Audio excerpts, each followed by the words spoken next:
What's going on YouTube? Landon Huffman here, back with another video, and I am here in my dad's race shop. I've got the late model stock car sitting here behind me, and today we are going to continue making progress on putting the brand new Gen 6 body on our race car. As you can see, versus the last video, we have completely stripped the body. I still got a few more things to do in order to prep for the new body, so I'm gonna take you guys with me today doing that, and also just walk you around, show you the progress, and continue moving forward so we can get this 2022 racing season underway.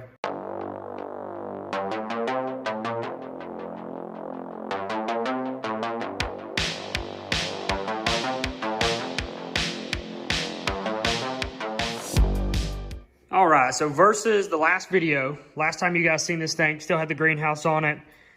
Most of the body was still on it, but we had made some progress, and now it is completely stripped. I don't know if you remember in the last episode when I was talking about this thing, I thought that I was gonna have to get new front and rear bumper bars, but that is not the case. We're gonna try to make these work. So I think there's gonna be a little finagling that we gotta do, but I think we can make both the front and the rear work. So that's a positive. That means I don't have to buy those, which saves us money.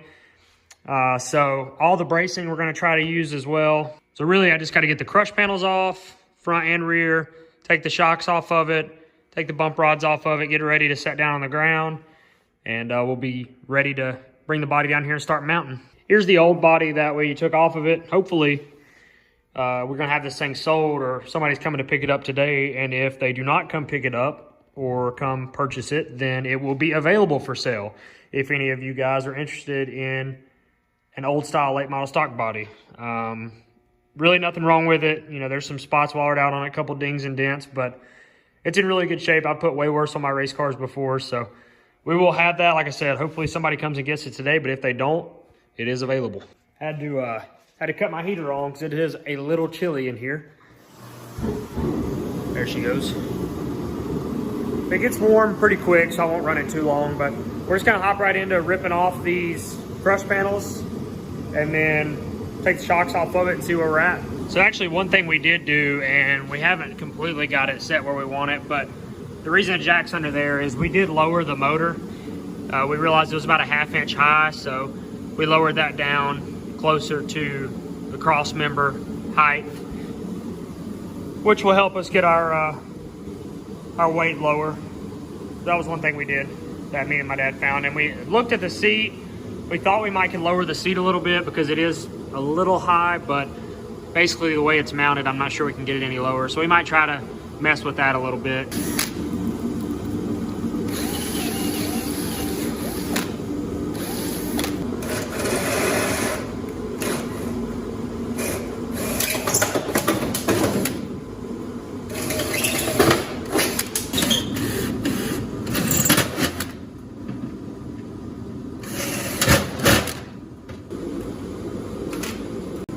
Not real sure our reasoning, but it's got 1/8 inch rivets on the back instead of 3/16, so I gotta change my drill bit real quick.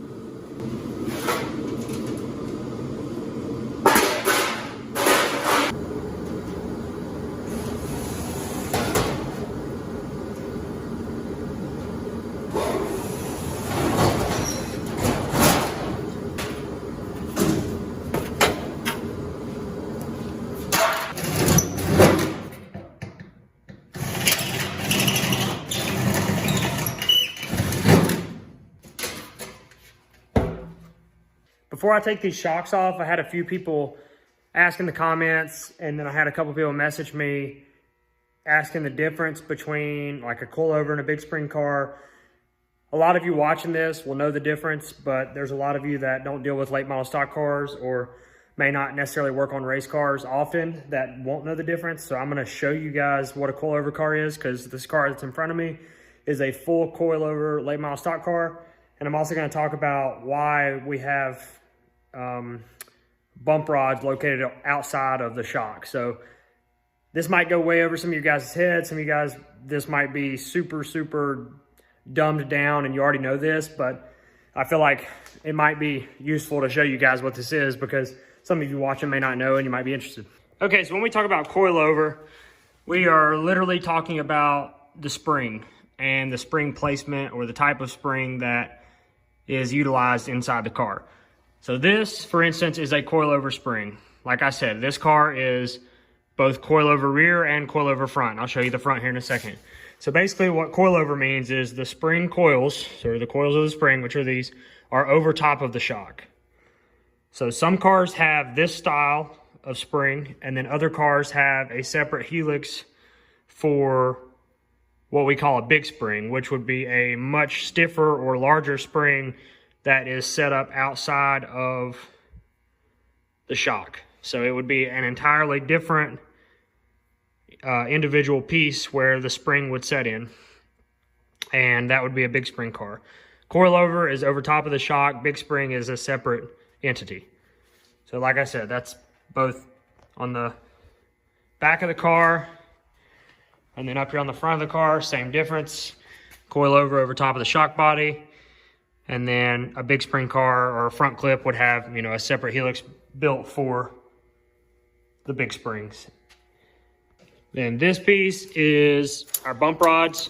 Now there's two different ways to, well, there's a lot of different ways to stop travel actually, but the two most common ways you see bump stops being used are on this separate rod, which this PRW clip has a piece built in for us to run this separate rod, or you can run your bump stop package on the shock body inside the coil of the spring, which your bump spring would set on the shock body, and then your packers and all that good stuff would go in there or whatever package you're running. But it is a lot more difficult to adjust and make that work if you don't have a gale force. You have to take the entire bottom of the shock off every time you adjust your bump stop package and all that good stuff. Or when you have this separate bump rod, you can do all of your adjusting, you know, on the front without having to mess with your shock or springs. Now, naturally, if this front clip was a big spring front clip, then you could run your bump stop package on the shock because you wouldn't have the spring overlapping it, and it'd be much easier to adjust. You would still have to take the bottom of the shock off if you were putting a bump spring on or what have you, but you know, it's a lot easier to adjust because you don't have to take the spring off and on and all that good stuff. So even some big spring cars, I think, have a separate bump rod, but it's just easier whenever it's a coilover car to have that. I think I used all the correct terminology. Some of you guys that work on race cars regularly maybe say, oh, you didn't call this the right thing, but I think I dumbed it down enough to where it made sense and it's at least somewhat the correct terminology. But that's like a super, super, super dumbed down difference between a coilover and a big spring car and why we run those bump rods on the front.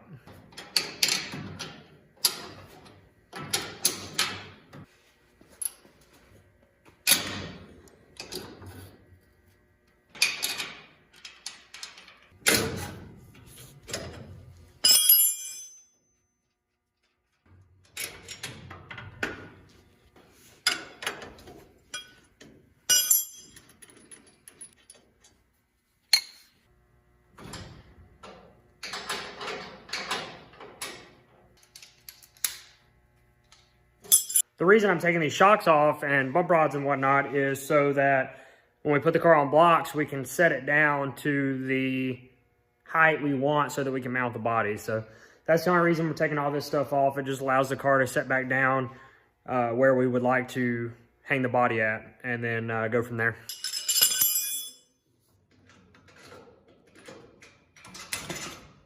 All right, all our shocks and bump rods are off. We're pretty much ready for greenhouse, front bumper, all that good stuff. So I'm excited to get this new body on, man. I'm ready to get it on the ground, get it looking nice, because as soon as we can get this body mounted, we'll pretty much be ready to go test. I mean, everything else is just like it was last time we raced. I've got some stuff I need to go over.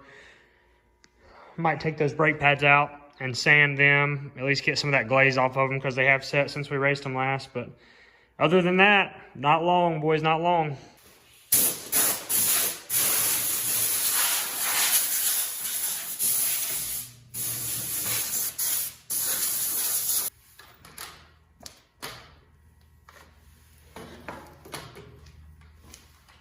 I'm not sure if I've showed you guys Dad's truck that he's working on, but I do think you'll think this is pretty cool. So he set the motor down in the back of the bed of it, and it is one of the V6 TRD Goodies Dash Series motors. So it was one that had come straight from TRD before the Dash Series shut down, and now he's setting it in this cab over. All right, I'm gonna walk down here to the bottom of the shop. I do have some of the white body parts that I got from Justin Carroll over at Carroll's Speed Shop down here. So we're gonna go down here and see what I've got that I know I don't have on the black body that I got from Lee Falk. So if I can piece together some doors and fenders off of this white body, fit them up with the black body I got from Falk, then we'll pretty much have everything ready to rock and roll. I think I've got fenders, but I know I'm gonna have to patch them up here. So I have one fender. This bumper cover we'll probably use. It's a little scuffed, but I'm not worried about that. We can fix that. And then I have both doors, which is absolutely clutch. So I needed both of these doors to go together with that black body. I also have a deck lid. So really all I lack now is a left front fender. I have this nose here too, which I'm probably gonna put on my white car that we have, my old car. So we're getting there. I also have two white hoods, and I have a black hood that I got from Falk. Well, my phone died while I was in the race shop, so I didn't get the last little bit of me working on that bumper and getting the rest of the body up there, but that's gonna do it for this video. In the next video, you guys will be seeing us hanging that body. So I'm gonna try to fit that into at least 2 episodes, maybe 3 uploads will be the length of that body. Hopefully by the end of this week, we've got it on. So we'll see. I don't know how quick we're gonna work, but again, thank you guys for watching. I hope that you enjoy these videos. I know the channel's kind of had some stuff all over the place here lately. Still working on the race shop. Haven't forgot about that. Hopefully we'll have another race shop restoration episode coming out this week, but we're inching closer and closer to the 2021 racing season, and I just really do appreciate you guys supporting the channel, helping us grow this thing. I'm really excited to bring new content to you guys at least 3 times a week. At least 2 times a week, actually. Sometimes 3, maybe 4, who knows. Maybe I'll get a wild hair and upload every day one week, I don't know. But again, thank you guys. Y'all have a wonderful rest of your evening, day/night, morning, whenever you're watching this, and I will see you guys in the next one. I'm out. Peace.